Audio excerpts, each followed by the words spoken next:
Thank you, Eric.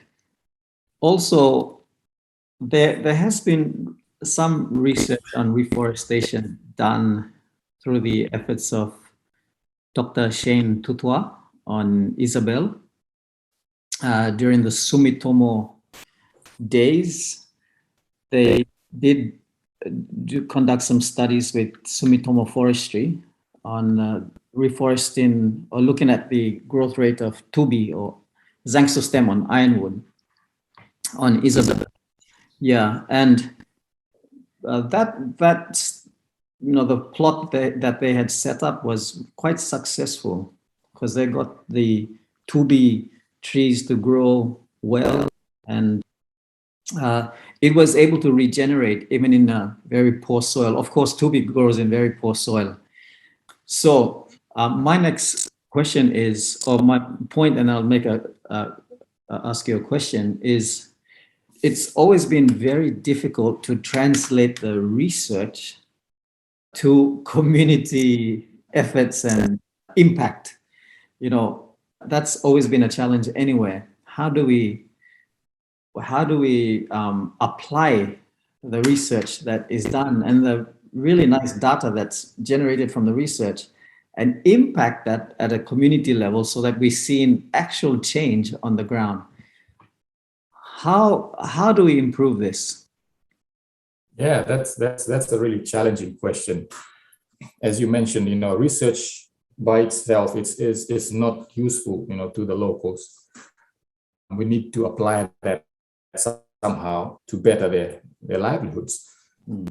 In the case of what we're doing on Kolobanga at the moment, and Patrick, you're also in our team, ESF team that is led by David Ngizo. We are now working on some kind of experiment, restoration experiment, that looks at different treatments, different ways of restoring the forest, in other words. And we will try and see, with this experiment, we'll try and see which technique works well. The techniques that we have selected also includes an agroforestry treatment, where you have commercial tree species being included. We are also trying to just use natural regeneration, natural species in the treatments as well, in some of the treatments. Yeah, so while it's good to plant commercial, tree species in the forest, in the landscape, it is equally important to try and have the natural species regenerate as well. There are some people who are saying that, what's the use of planting commercial tree species in the landscape? That's going to be logged anyway. Yeah, that is correct. So we need to educate the people. This research that we are now doing, and the first thing that we actually did was we tried to tell the people from the data that we've collected that the forests are not really recovering well as expected due to the high intensity logging from the past till recent. So if people are to understand that, what's the next step? If the forests are not regenerating well, how can we facilitate, or how can we enhance the regeneration process? And that's why we came up with these experiments to try and see which techniques work well, and then we can tell the locals, this is what we've come up with, this is the results, so you can maybe train them on how to do these treatments, or how to do this restoration treatments, so that they can restore their forest themselves. There's a lot of perhaps questions that can be asked as to where to restore, and what sort of what's going to be the land use for that particular area that you're restoring, whether it's going to be just an area that you have reharvest after every 20 years or whatever, or you keep it as a conservation area or whatever. These are questions that can be answered later on, but currently we're at information that will enable us to tell the people this is the method that works well and you can use it. And I'm pretty sure that people on Kolobangara and in other parts of the Solomons, because we are communal type of people, we work together.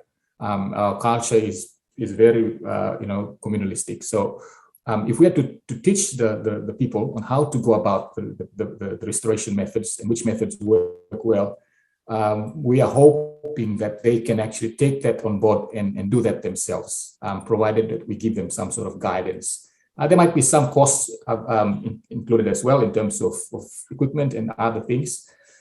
But in terms of answering your question, the information that we are trying to gather from this research now will be something that hopefully will be of benefit to the locals on the ground, in rehabilitating or restoring their own forests. Thank you, Eric.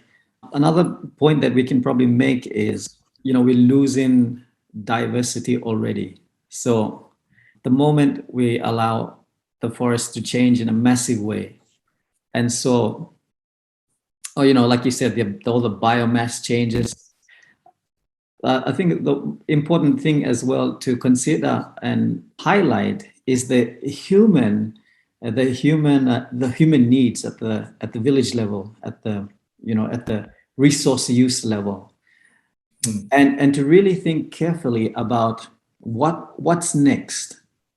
Because in terms of like this new project with Ecological Solutions Foundation, ESF, on Kolobangara, what we think, you're the lead on this. I'm just gathering that what will come out from this is the reinvention of landscape.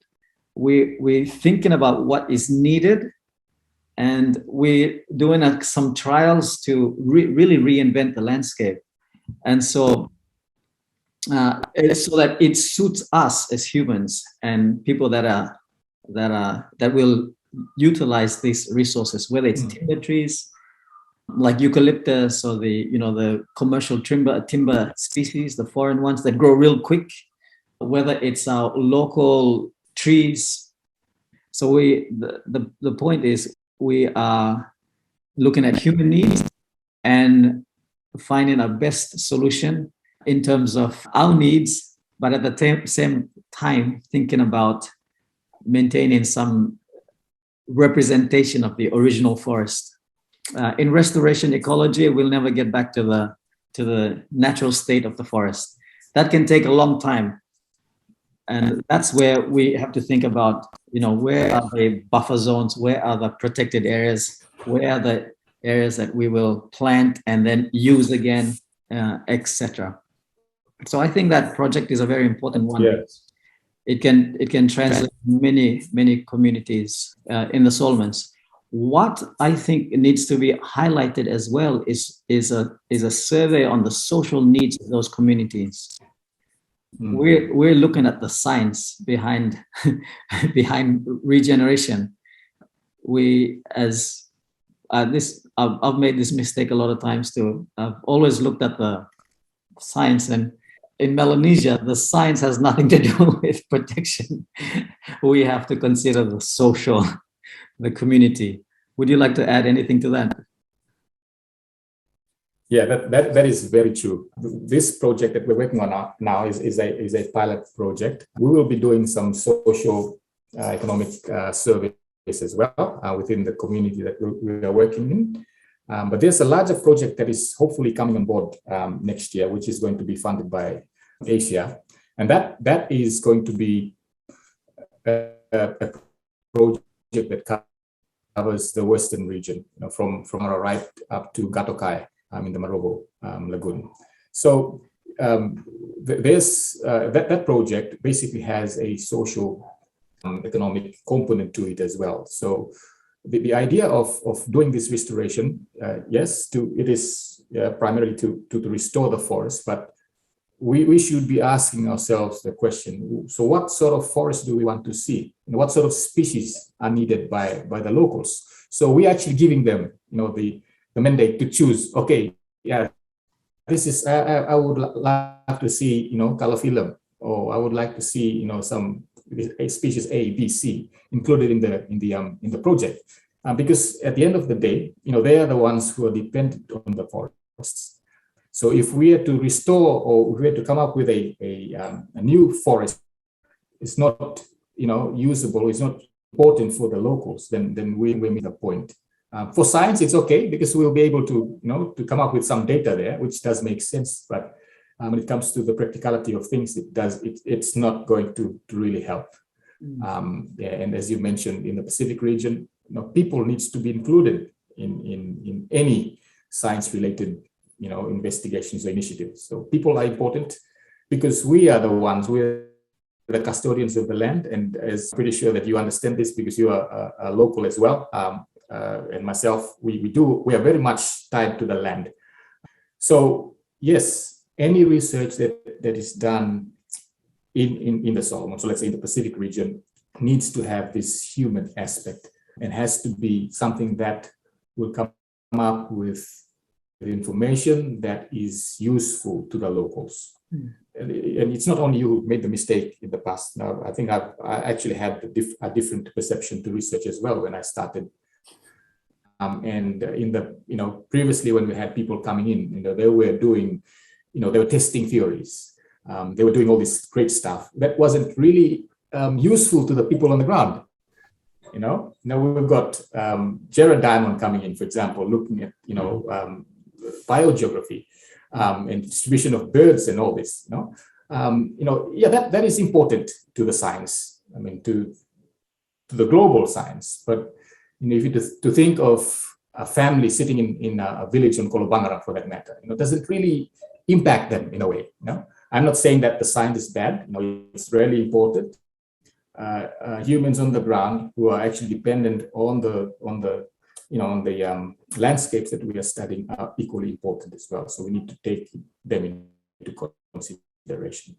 Yes, that is what makes Melanesia Melanesia.